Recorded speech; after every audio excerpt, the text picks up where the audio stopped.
Welcome to the banker lamp. Please enjoy the video. You begin by sketching simple shapes so proportion stays accurate.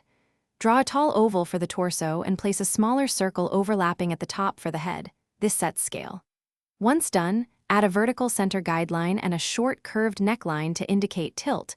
This helps you align beak and chest. Light, confident strokes matter now. Make shapes faint so you can refine them. These first steps save time and give a solid framework for the penguin's distinctive silhouette. Now you refine the oval into anatomical parts. Convert the sides into flippers by drawing elongated teardrop shapes that angle slightly backward. Define a slender, slightly hooked beak from the head circle and place a small round eye just above the beak line. Shape the white chest patch by carving a rounded V from the upper torso. This creates the emperor's signature contrast. Mark feet under the oval with two small flattened ovals and add a slight belly curve to suggest weight. These details make the penguin believable and poised.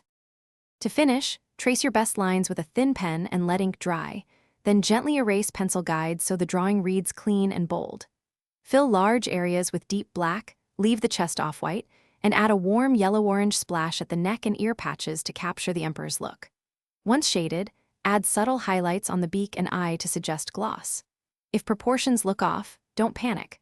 Soften lines and reposition the beak or eye slightly until the stance feels natural. Thanks for watching. If this was helpful, leave a like and consider subscribing. See you next time.